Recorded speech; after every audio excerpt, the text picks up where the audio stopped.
আসুন আর একটা ভিডিও আপনাদের মাঝে এলাম। সর্বপ্রথম আমি সর্বশক্তি মান ঈশ্বরকে আমি ধন্যবাদ জানি।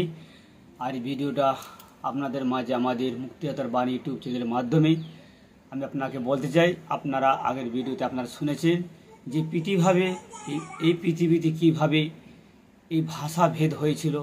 আজ সে ভাষাতে জাতি পরিণত হয়েছে, যে একটি মাত্র ভাষার মাধ্যমে আজ বহু ভাষা ঈশ্বর দিয়েছেন। তাদেরকে ভাষা ভেদ করার পর তারা এদিক ওদিক নিজের ভাষার মতন ছিন্ন ভিন্ন হয়ে গেছিল। কিন্তু এখন আপনারা এই ইউটিউব চ্যানেলের মাধ্যমে আপনাদেরকে বলতে চাই, আপনারা অনেকেই হয়তো জানেন যে অ্যাকচুয়ালি বাইবেলটা কী, বাইবেলে কী লেখা আছে, তার তাৎপর্য আপনারা এই ভিডিওগুলোর মাধ্যমে আপনারা বুঝতে পারছেন। আমি প্রথমে আপনাদেরকে আরেকটিবার আমাদের প্রভু যীশু খ্রিস্টে আপনাদেরকে ধন্যবাদ জানিয়ে এখন ভিডিওটা শুরু বলি যে বাইবেলটা অ্যাকচুয়ালি কোনো ধর্মগ্রন্থ নেই, কোনো ধর্ম বিষয়ে কারো ধর্ম বিষয়ে কোনো আঘাতের কথা বলে না, কিন্তু সমস্ত তিনি মানব জাতির সৃষ্টির বিষয়ে তিনি বাইবেল কথা বলেন।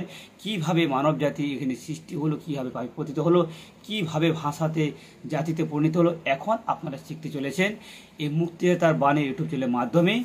যে সেই যে নোহকে তিনি বেছে নিয়েছিলেন, আর সে কীভাবে সেখান থেকে ভাষাভেদ করার পর তার তিনটে পুত্র ছিলেন।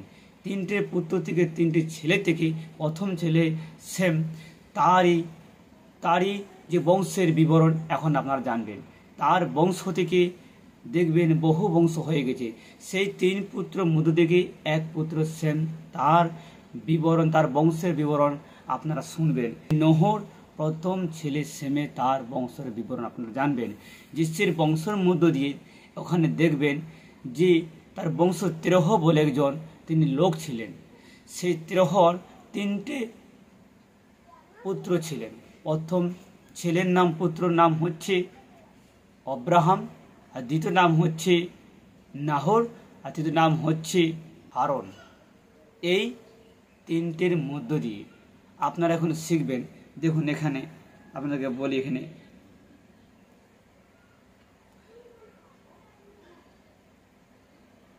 অব্রাহাম, নাহর ও হারনের জন্ম দিলেন।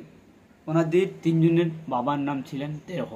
তো সেখান থেকে সেই তিনজনের মধ্য থেকে ঈশ্বর অব্রাহাম বলে সেই লোকটিকে তিনি মনোনীত করলেন। কারণ এখানে বহু ভাষাতে ছিন্নভিন্ন হবার পর তিনি ঈশ্বর তার সেবা কাজের জন্য, ঈশ্বর যে জীবিত, তিনি যে পৃথিবীতে আছেন, তিনি যে সমস্ত মানব জাতিকে তিনি সৃষ্টি করেছেন, তাকে মনোনীত করলেন যাতে তার মাধ্যমে, অব্রাহামের মাধ্যমে তার যে একটা পরিচয় মানুষকে যেন দিতে পারে এবং বুঝতে পারে।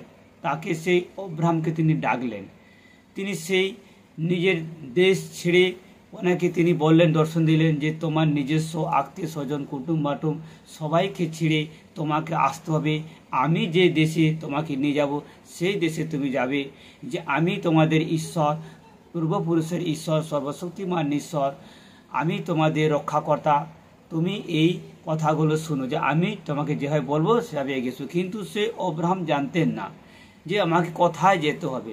যখন ঈশ্বর তখন বললেন, দর্শন দিলেন, তিনি দেখলেন সেখানে তার ভাইয়ের একজন ছেলে লোট, তাকে নিয়ে তার স্ত্রী এবং সে অব্রাহামের স্ত্রী, অব্রাহামের তখন কিন্তু ছেলে ছিল না, তিনি ওনার স্ত্রী কিন্তু বন্ধা ছিলেন।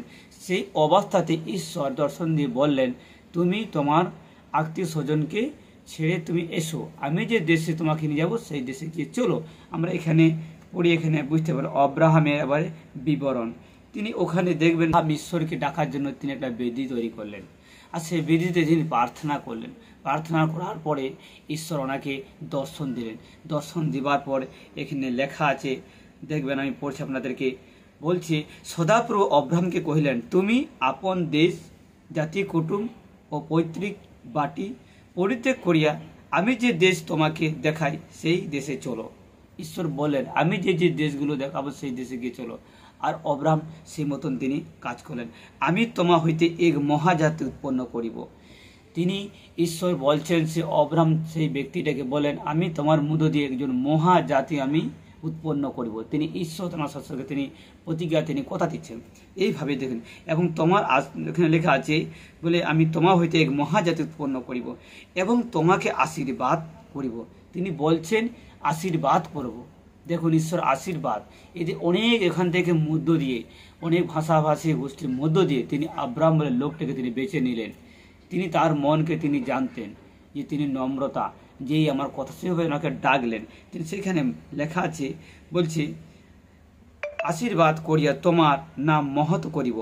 আব্রাহামকে তিনি বললেন যে তোমার নামকে আমি মহৎ করবো, আসো আমি তোমাকে আশীর্বাদ দেব।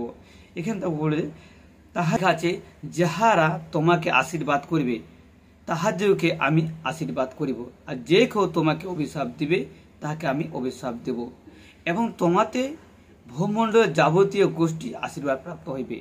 দেখুন এখানে সে অব্রাহামকে ডাকার পর তিনি ঈশ্বর বলছেন যে তোমার বংশের মধ্য দিয়ে সমস্ত পৃথিবীর বংশকে আমি আশীর্বাদ করব, আর তোমাকে যারা অভিশাপ দেবে তাদের উপর আমার অভিশাপ নেমে আসবে। কারণ মনে করুন, ধরুন একজন কর্মচারী, ধরুন আপনার ফ্যাক্টরিতে কাজ করে আপনার সমস্ত আদেশন তিনি চলছেন, যদি ওনার উপরে কেউ অত্যাচার করে, সর্বপ্রথম যে আপনি যে তাকে আপনার ফ্যাক্টরিতে কাজ দিচ্ছেন, আপনার নামে কাজ করেন, সর্বপ্রথম আপনাকে আগে নাম করবে যে না ও ফ্যাক্টরিতে কাজ করছে এই মালিকে, তখন আপনার কর্তব্য সম্পূর্ণভাবে আপনাকে দায়ী করবেন। সেই জন্য কি করেন, আপনাকে সে অন্যরকমভাবে দেখবেন ফ্যাক্টরির মাধ্যমে, তখন ফ্যাক্টরি মালিককে ধরে তার খরচাপাতি সব কিছু করেন, তখন তাকে করেন। তাহলে আপনি যখন ওর মধ্যে কেউ যে টর্চার করে, সেই জন্য আপনারা কী করেছেন, ফ্যাক্টরিতে অনেকে দেখবেন কি করেছে, সেখানে সিকিউরিটি রাখা হয়েছে, দেখবেন ওখানকার কিছু লোকজনকে প্রোটেকশন করার জন্য। কেউ যদি ভেতরে লোকজনকে মারপিট করে তাহলে তাদের জন্য সেই ফ্যাক্টরি মালিক তিনি সমস্ত প্রশাসন নিয়ে তাকে শাস্তি দিবেন, কারণ যেহেতু তার নামে তারা কাজ করছে। সব এইভাবে অব্রাহামকে তিনি ডাকলেন। অব্রাহামকে ডাকার পর উনি বললেন যদি কেউ তোমাকে অভিশাপ দেবে দেখো অভিশাপ দেবো, আর কেউ যদি আশীর্বাদ করবে আগে আশীর্বাদ করে। আপনারা এখানে বুঝতে পারলেন ঘটনাটা যে কিভাবে যে একজন সেই অব্রাহাম ব্যক্তিটাকে তিনি তার নিজের কাজের জন্য যে তিনি যে জীবিত বলে প্রকাশ করার জন্য তিনি তাকে ডাকলেন। তিনি যেতে যেতে এখানে দেখবেন এখানে সিকিম স্থানে এক জায়গা সিকিম স্থানে ওনারা পৌঁছালেন। সেখানে এলন বৃক্ষ, সেখানে সেটা জায়গা, আর সেখানে একটা গাছ আছে, সেই গাছের মধ্যে এলন বৃক্ষ গাছের মধ্যে ওনারা উপস্থিত। আর সেখানে আর লেখা আছে এখানে কানানীয়রা ওই দেশেতে ওনারা বাস করতেন, কানানীয়রা ওই দেশে বাস করতেন। তো ওনাদের সঙ্গে উনি ওখানে থাকলেন। আর এখানে যে পরে সদাপ্রভু আব্রাহামকে দর্শন দিয়ে কহিলেন আমি তোমার বংশকে এই দেশ দেব। তিনি ওখান থেকে দেখছেন যে হ্যাঁ এখানে দেশ আছে, ভালো দেশ, তো তিনি তাকে বলছেন আমি তোমার বংশকে এই দেশটা দেব। কিন্তু দেখুন ওনার বাচ্চা কাচ্চা হয়নি, তিনি আগে থেকেই বলছেন যে আমি তোমার বংশকে এই দেশটা দেব। তো তিনি আব্রাহাম সেইভাবে সেখানে তিনি আরেকবার সে প্রভুর উদ্দেশ্যে এক যজ্ঞবিধি নির্মাণ করিলেন। তিনি তাহাকে দর্শন দিলেন। পরে তিনি ওই স্থানে ত্যাগ করিয়া পর্বতে গিয়া বৈথলে পূর্ব দিকে আপনার তাম্বু স্থাপন করলেন। তিনি পশ্চিম বৈথল মেতে চলে গেলেন, তিনি একটা তাম্বু স্থাপন করলেন, তিনি থাকার জন্য ব্যবস্থা করলেন। ব্যবস্থা করতে গিয়ে সেখানে দেখবেন ওখান থেকে ওখানে এক জায়গাতে তিনি যে পরে ওই যে স্থান ত্যাগ করিয়া পর্বতে গিয়ে বৈথলে পূর্ব দিকে আপনার তাম্বু স্থাপন করলেন। আর পশ্চিম বৈথলে পূর্ব দিকে হয়েছিল, তিনি সেই স্থানে সদাপুর উদ্দেশ্যে এক যজ্ঞ বেদি নির্মাণ করলেন ও সদাপুর নামে ডাকিলেন। পরে অব্রাহাম ক্রমে ক্রমে দক্ষিণে গমন করিলেন। আর সেই দেশে দুর্ভিক্ষ হলো, তখন অব্রাহাম মিশরে প্রবাস করিতে যাত্রা করিলেন, কেননা কানান দেশ ভারী দুর্ভিক্ষ হয়েছিল। সেখানে তিনি মিশ্র দেশে যাওয়ার জন্য চেষ্টা করলেন, কারণ সেখানে সেই কানান দেশে বড় একটা দুর্ভিক্ষ হলো, তিনি সেখানে বাস করতেন। আর সেখানে সেই যখন মিশরে যখন যাচ্ছেন, অব্রাহাম বুঝতে পারলেন যে এখানকার লোকেরা খুব দুর্দান্ত, খুব দুষ্ট। আর তিনি ভাবলেন যে আমার স্ত্রী তো দেখতে সুন্দর আছে, আমাকে মেরে ফেলে আমার স্ত্রীকে তারা বিবাহ করে। তো সেখানকার সেরকমভাবে যা আপনাদেরকে আগের ভিডিওগুলো জানলাম যে কেউ কাউকে তারা চিন্ত নেই বা ছিন্ন ভিন্ন হয়ে তাদের যে দুষ্টতা এখনও সে মধ্যে রয়েছে। তো অব্রাহামকে ঈশ্বর ডাকলেন যে ওই দেশে যাওয়ার জন্য। কিন্তু যেতে যেতে অব্রাহাম ভাবলেন যে এই দেশের লোকেরা এইভাবে তার চরিত্র তিনি জানলেন, শুনলেন। তো তিনি ওনাদের দুজনের স্বামী স্ত্রীর মধ্যে তিনি আলোচনা করতে আরম্ভ করলেন। কি আলোচনা করলেন? ওনার স্ত্রীকে বললেন তুমি এক কাজ করো, যদি কেউ তোমাকে জিজ্ঞাসা করে যে আমি কে, তুমি বলবে এটা আমার ভাই, আর আমি সেভাবে বলবো এটা আমার বোন বলবো। কারণ আব্রাহাম জানলেন যে যদি আমরা এইভাবে যদি স্বামী স্ত্রীর পরিচয় দিয়ে দিই তাহলে আমাকে মেরে ফেলবে, আর আমার স্ত্রীকে বিবাহ করবে। কারণ সেখানকার লোকেদের ক্ষমতাবন্ন খুব ছিল, পাওয়ারফুল, টাকা পয়সা, ধন সম্পত্তি সব কিছু ছিল, তাদের যেরকম খুশি তারা সেভাবে তারা করতেন। তিনি জেনে ফেললেন, জেনে ফেলার কারণে তারা আলোচনা করলো, আর সেইভাবে সেই মিশরে ওনারা যাত্রা করলেন। যাত্রা করার পর সেই দেশে সেইখানে একজন সেই ব্যক্তি সেখানে ছিলেন। সেখানে তিনি সেখানকার তিনি রাজার মতন তিনি ছিলেন, তার কথা মতন মানুষ উঠত বসত, তার কর্মচারী অনেক কিছু ছিল। তো সেই দেশে বসবাস করার পর তো সেই ফরন যে ব্যক্তিটা, যে তিনি সেখানকার রাজার মতন যে তিনি ছিলেন, সেই লোকটা ওনার কর্মচারী ওনাকে খবর দিলেন। কি খবর দিলেন? যে আমাদের এখানে মিশরে একজন মহিলা এসেছেন, তিনি দেখতে খুব সুন্দর, তো আপনার জন্য যদি বিবাহ করেন খুব ভালো হবে। তার কর্মচারী বলে ঠিক আছে, আমাকে গিয়ে দেখাও। তো সেই আব্রাহামের স্ত্রীকে নিয়ে গেলেন। নিয়ে যাবার পর যে সেই ফরন দেখলেন যে না দেখতে খুব সুন্দর, তখন সেই মনে মনে ভাবতে আরম্ভ করলেন যে আমি এই মহিলাটাকে বিয়ে করতে চাই। তো উনি বিয়ে করার জন্য সে প্রস্তাব রেডি করলেন। কিন্তু রেডি করার পর ঈশ্বর ওনাকে দর্শন দিলেন।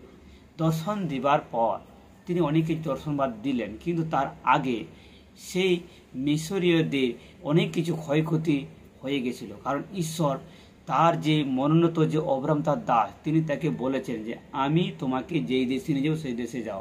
বুঝতে পারছেন, ঈশ্বরের লোকেদের উপরে ঈশ্বরের সব সময় তার পরিকল্পনা রয়েছে, যেন তার পরিকল্পনা অনুসারে তিনি চলেন। আর সেই দেশে অব্রাহাম কোনো কিছু জিজ্ঞাসা না করে তার ঈশ্বর কথা মতো তিনি চলতে আরম্ভ করলেন। তো সেইভাবে সেখানে গেলেন। যাবার পর সেই ফরন কি করলেন, ওনার স্ত্রী বিবাহ চেষ্টা করছে, কিন্তু ঈশ্বর জানেন যে এটা আমার দাসের স্ত্রী। তো সেখানে অনেক কিছু ক্ষয়ক্ষতি হবার পর তিনি বুঝতে পারলেন, তিনি তাকে দর্শন দিলেন, বললেন যে ওটা আমার দাসের স্ত্রী, তাকে ছুবে না আর হাতও লাগাবে না। তুমি যে তাকে মনে মনে যে পরিকল্পনা করেছো তাকে স্ত্রী করার জন্য, এটাই তোমার বড় পাপ হয়ে গেছে। সেই জন্য এই তোমার এলাকায় তোমার রাজপ্রাসাদে এত শাস্তি নেমে এসেছে। তো সঙ্গে সঙ্গে সেই ফরন সকালবেলায় গিয়ে সে আব্রাহাম কাছে গিয়ে, তুমি একই কাজ করলে, আমার সঙ্গে তুমি কি ব্যবহার করলে? আমি আমার দেশে তোমাকে বসবাস দিলাম, তোমার কর্মচারী, তোমার সমস্ত এখানে সব বংশ কিছুকে থাকার জায়গা দিলাম, আর তুমি আমার সঙ্গে একই ব্যবহার করলে। তিনি সেই ফরন বলছেন, কারণ ফরন পরিষ্কার বললেন অব্রাহামকে যে অব্রাহাম এটা কে সত্যি কথা বলো। জিজ্ঞাসা করছে, এটা তো তোমার স্ত্রী, তুমি কেন আমাকে বলে যে তোমার ভগ্নী বলে, তোমার বোন বলে? তো আমি তোমার বোন বলে তাকে বিবাহ করার জন্য প্রস্তাব করলাম, কিন্তু তোমার ঈশ্বর আমাকে দর্শন দিয়েছে যে এটা তোমার স্ত্রী তিনি জ্বালিয়েছেন। সেইভাবে সেই অব্রাহামকে তিনি বললেন, আর অব্রাহামকে বললেন, অব্রাহাম তুমি আমার এই দেশ ছেড়ে তুমি চলে যাও। আর কিছু সেখানে তার অনেক সম্পত্তি ছিল অব্রাহামের, সব কিছু তার এখানে, তার ভাতৃ, তার যে পুত্র, তার ভাই যে ছেলে, উনি লোড তিনি ওনার সঙ্গে ছিলেন। তো সেখান থেকে সেই ফরন ওনাকে বললেন যে তুমি এখান থেকে ভাই তুমি চলে যাও, কারণ তোমার সেই ঈশ্বর আমাকে দর্শন দিয়েছে, পাশে আমার দেশে হয়তো অনেক কিছু ক্ষয়ক্ষতি হতে পারে। কারণ আমি তো ভুল মনে করে আর মনে মনে কুকামনা এভাবে রেখেছিলাম যে তোমার স্ত্রীকে আমি স্ত্রী করব।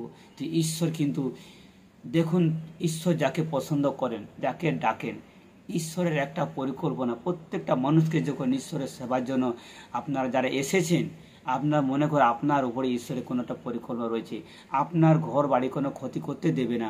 কারণ এখানে যখন পরিষ্কার আব্রাহামকে যখন ডাকলেন, তিনি তার স্ত্রীকে তিনি ফরন চেষ্টা করলেন স্ত্রী করেন, কিন্তু সেখানে পারলেন না, কিন্তু দর্শন দিলেন। সেভাবে যারা ঈশ্বর ভক্ত লোক, আপনার বুঝনো অন্যরকম চিন্তা ভাবনা তারা করে না, কারণ তারা যদি চিন্তা ভাবনা ভুলভাবে না করে, তাদের উপরে কোনো রকম কেউ চিন্তা ভাবনা ঈশ্বর করতে দেবে না। কেউ যদি করে তাকে অ্যালার্ট করে দেবে, তাকে জানিয়ে দিবে তিনি রক্ষক। তিনি বলেছেন আমি ঈশ্বরের রক্ষক, তিনি ঢুলিয়া পড়েন না, তিনি নিদ্রা যান না, তিনি সর্বদাই তিনি জেগে থাকেন, তিনি সর্বব্যাপী সর্বশক্তি। বিশ্বাস করেন যে তখন আপনারা যে শাস্ত্র থেকে আপনারা জানলেন যে আমি আপনাদের সেমের বংশের বিবরণ 10 থেকে এবং 32 এবং 12 অধ্যায় 1 থেকে 20 আপনারা শুনলেন এবং জানলেন। আর আমি বিশ্বাস করি যারা আপনারা কোনোদিন বাইবেল পড়েননি, বাইবেল দেখেনি, জাননি, আপনারা অবশ্যই আপনারা এই ইউটিউব চ্যানেলের মাধ্যমে আপনাদেরকে আমি জানাতে চাই, কারণ ঈশ্বর আমাকে এই জন্যে তিনি মনোনীত করেছেন যেন মাধ্যমে আমি যেন সত্যকে প্রকাশ করতে পারি। বাইবেলের যে কথাগুলো লেখা আছে এগুলো সম্পূর্ণ সত্য, সত্যকে জানলে সত্য আপনাকে স্বাধীন করবেন। তাই আমি ভিডিওর মাধ্যমে আমি প্রত্যেকের মাঝে আপনাদেরকে কাছে আমি ঈশ্বরের শাস্ত্রগুলো যেন পৌঁছাতে পারি। আমি ধন্যবাদ জানাই এতক্ষণ আপনারা ধৈর্য ধরে এই ভিডিওটি আপনারা দেখেছেন বা শুনেছেন যে কীভাবে বাইবেলে কী লেখা আছে। অ্যাকচুয়ালি বাইবেলটা কোনো ধর্মগ্রন্থ নেই, বাইবেল এভাবে লেখা আছে, সমস্ত সৃষ্টির বিষয়ে তার বিদ্যন্তে লেখা আছে। আপনারা জানলেন, আপনাকে আমি ধন্যবাদ জানাই আমাদের প্রভু যীশু খ্রিস্টের নামে। আর যদি ভালো লাগে ভিডিওগুলো যে আপনারা শিখছেন বাইবেল থেকে, যে শাস্ত্র বচন থেকে শিখছেন, একটা পবিত্র শাস্ত্র থেকে শুনছেন, তো ভালো লাগলে আপনারা ভিডিওটি অবশ্যই আপনারা সাবস্ক্রাইব করবেন এবং লাইক করবেন এবং শেয়ার করবেন, যেন অন্যরা যেন দেখা সুযোগ করে দিন। বিশ্বাস করি এতক্ষণ শুনেছেন, আপনাদেরকে আমি ধন্যবাদ জানি। আর সর্বশক্তিমান ঈশ্বরকে আমি অসংখ্য কোটি কোটি ধন্যবাদ জানিয়ে এই ভিডিওটা এখানে শেষ করলাম। প্রত্যেকে আমি জয় যিশু বলে